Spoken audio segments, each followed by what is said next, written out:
खुदावंद यीशु मसीह के नाम से आप सबकी सलामती चाहता हूँ और मैं आपके साथ आज ये डिस्कस करना चाह रहा हूँ, क्या वाकई आसमान पर आदम को सिजदा किया गया है?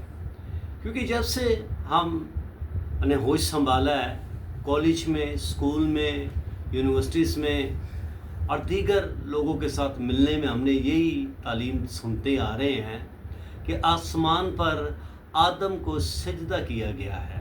लेकिन हम खुदा के कलाम पर ईमान रखने वाले मसीही लोग ये जानते और ये समझते हैं कि खुदा अपनी ज़ात के अलावा किसी को भी सजदा करने का कह ही नहीं सकता, क्योंकि ना फरिश्ते सजदे के लायक हैं, ना कोई इंसान, ना कोई ऐसी हस्ती।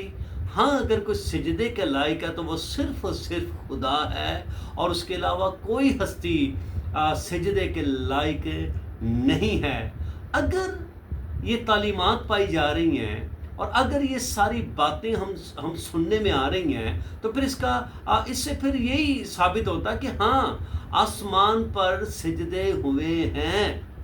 लेकिन आसमान पर किसको सजदे हुए हैं? आसमान पर जब खुदा ने अपना बेटा, इससे पहले कि वो आसमान और ज़मीन को बनाता, इससे पहले कि वो आदम को मिट्टी से बनाता, चरिंद परिंद हैवानों को बनाता, इससे पहले उसने अपना बेटा जो है वो फरिश्तों को दिखाया है। और जब फरिश्तों ने जब उसके बेटे को देखा है तो फिर उन्होंने उसको सजदे किए हैं और उन्होंने बोला है, जैसा तू जलाली है वैसे ही तेरा बेटा भी जलाली है, क्योंकि तू बड़ा कुदूस, कुदरत वाला और जलाल का बादशाह है।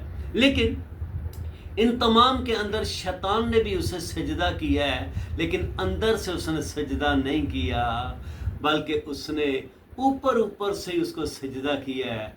और मैं आपको ये बताना चाह रहा हूँ, बाइबल मुकद्दस के मुताबिक एक ही हस्ती है जिसको आसमान पर भी सजदे हुए हैं और जिसको ज़मीन पर भी सजदे हुए हैं और आसमान पर भी फरिश्तों ने उसे खुदा माना है और यहाँ पर भी आसमान। इससे साबित होता है कि आसमान पर आदम को नहीं बल्कि इब्ने आदम, खुदा के बेटे यीशु मसीह को सजदे हुए हैं। क्योंकि इब्न का जब लफ्ज़ इस्तेमाल होता है तो फिर इससे साबित होता है कि खुदा का बेटा यीशु मसीह जिसको सजदे हुए हैं। खुदा के लोगों, आओ इस तालीम के मुताबिक दूसरों को बताएं कि आसमान पर यीशु मसीह को सजदे हुए हैं। खुदावंद आपको बरकत।